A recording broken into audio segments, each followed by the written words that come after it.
नमस्कार। आज हम जरा देख रहे हैं हरी हरा वीरा मल्लू के हिंदी ट्रेलर को।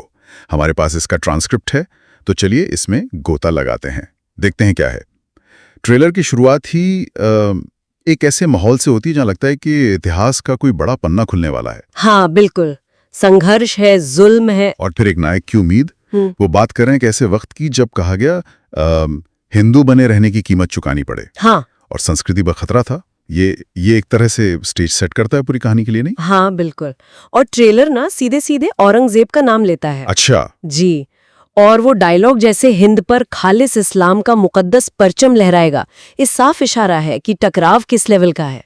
शायद मुगल दौर की कहानी है ये। और गोलकुंडा का जिक्र भी है, जो वैसे भी ऐतिहासिक तौर पर बहुत महत्वपूर्ण जगह रही है।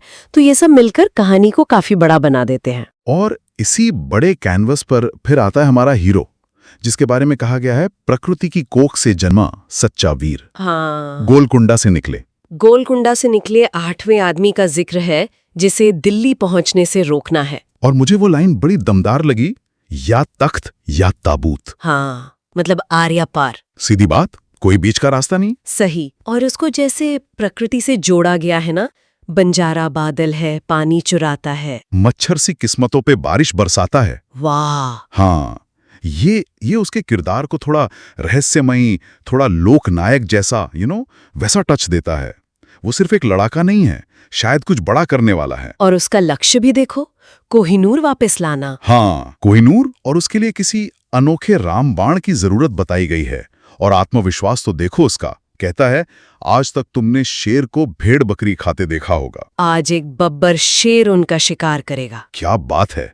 ये तो मतलब पूरा गेम बदलने का दावा है। बिल्कुल। और कोहिनूर यहाँ सिर्फ एक हीरा नहीं लगता। इतिहास में देखें तो ये हमेशा सत्ता, शक्ति, भारत की संप्रभुता, इन सब से जुड़ा रहा है। सही कहा। तो उसे वापस लाना शायद सिर्फ चोरी रोकना नहीं है, बल्कि वो खोया हुआ सम्मान वापस पाने जैसा है, कह सकते हैं।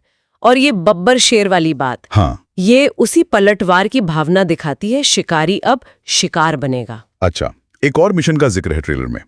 दशमी के दिन पंचमी को बंधन मुक्त करवाना है। हाँ, ये भी है। मदद भी मांगी जा रही है, पर कुछ लोग रोक भी रहे हैं, नहीं चाहते कि वो आए।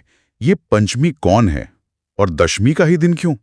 ये सवाल अधूरे रह जाते हैं। बिल्कुल, ये क्लियर नहीं है कि पंचमी कोई इंसान है या कोई जगह है, या शायद कोई सिंबॉलिक चीज हो, पता नहीं। और दशमी का दिन हो सकता है उसका कोई सांस्कृतिक या कहानी के लिहाज से कोई खास मतलब हो, जो हमें अभी नहीं पता। और वो नाम भी, तिरछी विसन्ना मामा। हाँ, उसे ऐसे बुलाया गया है। ये क्या है? असली नाम, कोड नेम? ये भी एक रहस्य है। उसकी पहचान पर एक और परत डालता है ये। दूसरी तरफ विलन का एजेंडा बिल्कुल साफ है। औरंगजेब का लक्ष्य बताया गया है, हिंद पर अब खालिस इस्लाम का मुकद्दस परचम लहराएगा। हाँ, ये ट्रेलर में विलन का पर्सपेक्टिव दिखाया गया है। बिल्कुल। और वो दूसरा डायलॉग भी है, कुदरत का एक और उसूल है औरंगजेब, यहाँ पर जंगली जानवर घूमते हैं। ये तो सीधी धमकी लग रही है। हाँ, ये एक तरह से आने वाले खतरे और शायद टकराव की भयंकरता को दिखाता है। एक जानी मानी ऐतिहासिक हस्ती को विलेन बनाना कहानी के दाव को और बढ़ा देता है। जंगली जानवर, कुदरत का उसूल, ये सब भारी डायलॉग है। और फिर अंत में वो चेतावनी, आंधी आ चुकी है। बस, मतलब क्लाइमैक्स नजदीक है, कोई शक नहीं। तो अगर हम इस पूरे ट्रांसक्रिप्ट को देखें तो हमें क्या मिलता है? एक ऐतिहासिक बैकड्रॉप है। हाँ, एक जालिम शासक है, उसके खिलाफ खड़ा एक शक्तिशाली हीरो है। कोहिनूर जैसा बड़ा स्टेक है। सांस्कृतिक पहचान का मुद्दा है। और एक रहस्यमयी मिशन भी। हाँ, एक्शन, ड्रामा सब भरपूर लग रहा है। और सोचने वाली बात यह है कि जिस तरह से इसमें इतिहास, हीरोइज्म और ये जो सांस्कृतिक टकराव है उसे बुना गया है, वो आज के दर्शकों से कैसे जुड़ेगा? ये दिलचस्प सवाल है। खासकर ऐसे समय में जब पहचान और परंपरा की बातें काफी होती हैं, तो ये हमें सोचने पर मजबूर करता है कि इस तरह की कहानियां जो अतीत के संघर्षों और नायकों पर आधारित होती हैं, वो आज भी हमारे लिए क्यों जरूरी हैं?